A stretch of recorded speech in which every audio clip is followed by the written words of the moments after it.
ทุกคนวันนี้นะคะเราก็มาเล่นในเกมโรบอกพายุนะคะนี่เป็นไงตัวเราสวยป้านี่นะคะเราก็มาเล่นในเกมโรบอกพายุนี่พายุนั่นแหละอะไรนะคะเราก็จะเล่นเลยเพราะเมื่อกี้พอดีเลยนะอย่าตกนะฉันไม่ได้เล่นเลยนะต้องไปหลบที่ตรงไหนดีถ้าเป็นทางสูงน่าจะดีอยู่นะคะแต่ว่าทำไมเลือดทุกคนอยู่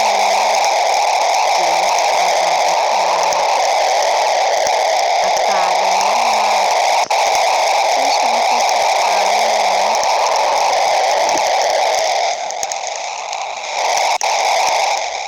ไม่เอาเซนนี้เราจะไม่เลือกนะคะโอ้ยตกนั่นไง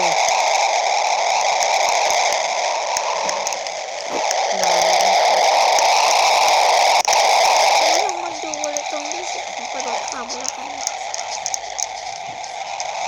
โอ้ยอย่าตกเอาเป็นกลางนะคะ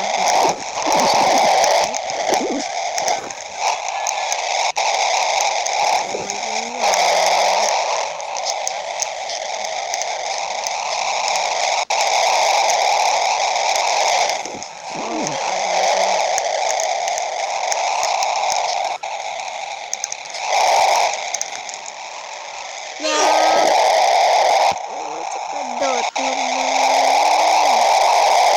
ทุกคนเราไม่น่ากระโดดเลย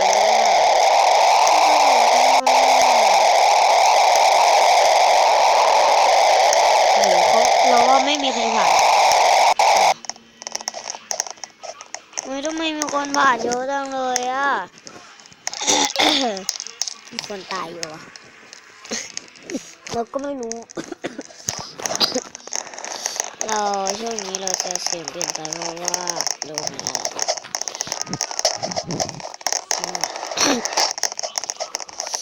ไอแล้วก็เป็น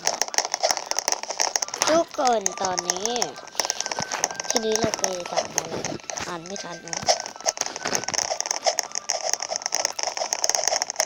เอาให้มันดีๆนะ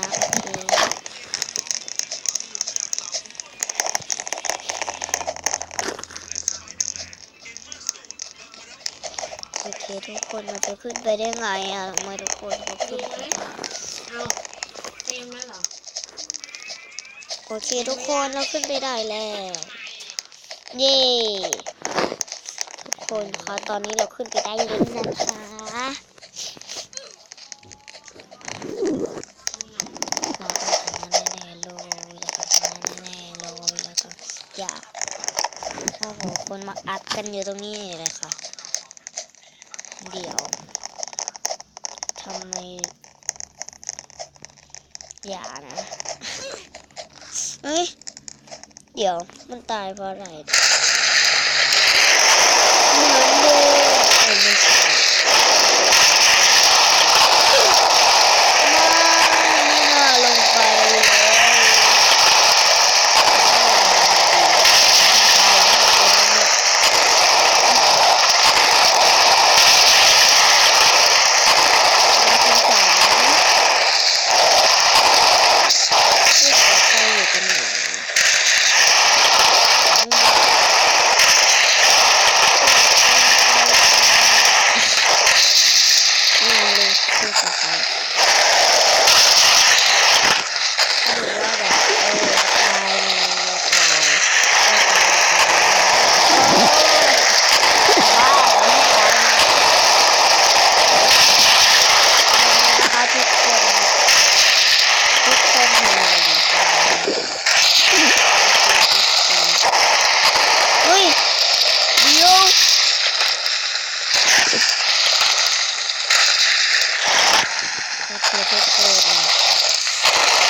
โดนมันขึ้นดิ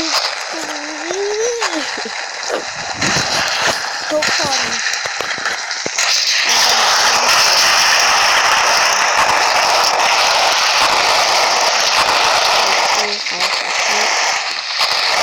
ฉันจะอยู่ ค่ะทุกคนมีคน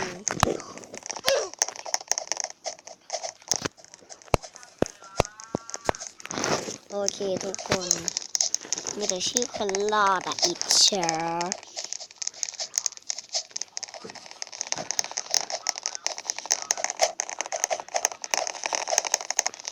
มีแต่ชื่อคนรอดไม่มีชื่อเราสักทีเพราะเรามันอ่อนแอที่ไหนล่ะขนาดเตะน้อยยังเตะได้เลย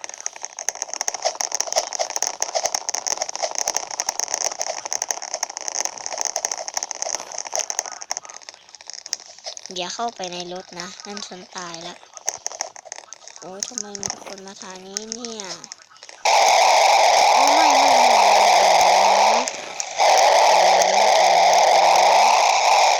ทุกคนเป็นน่ากลัวมาก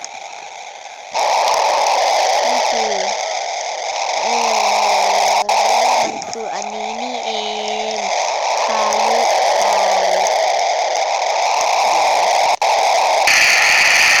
นี่มันพายุทรายโอ้ no มันจะดึงดูดเราไหมอุ้ยเลือดเราเหลือเท่านี้แล้วไม่นะ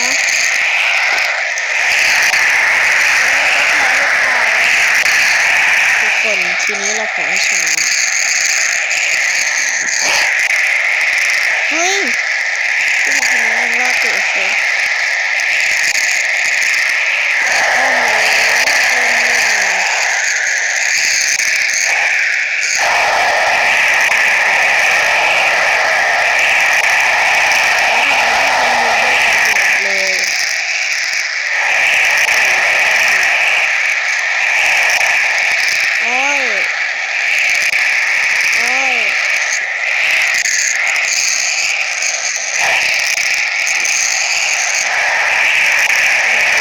โอเคทุกคน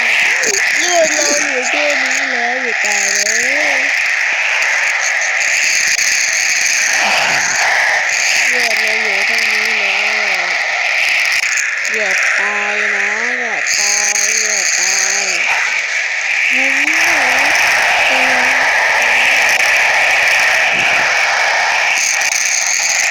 หมดเวลาเลยลงอยู่ได้นะเย้เราชนะนะคะดีใจมากนี่ไงชื่อเราเปียโน107โอ้โห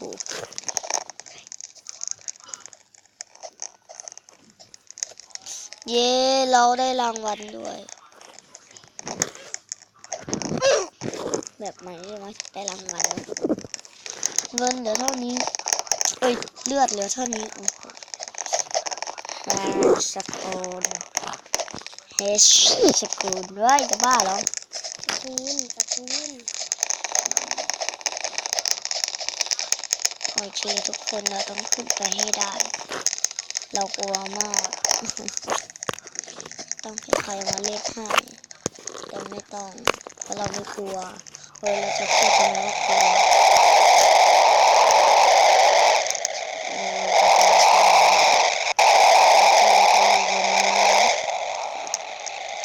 อะไร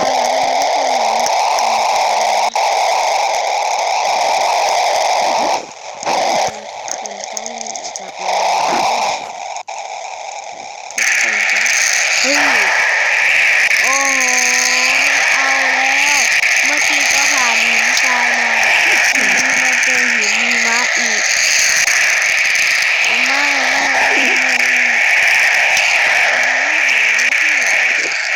เมื่อกี้ก็เจอหินหิมะอันนี้ก็ไม่เจออีกโอ้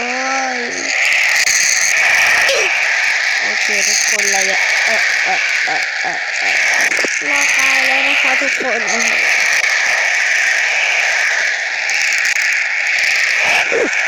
ทุกคนนี่นะคะคือว่าทำไม่ได้ก็ตายไปดูข้างหน้าเดี๋ยวทำไมมันขาวหมดเลยขาวหมดเลยแล้วจะไปดูอะไร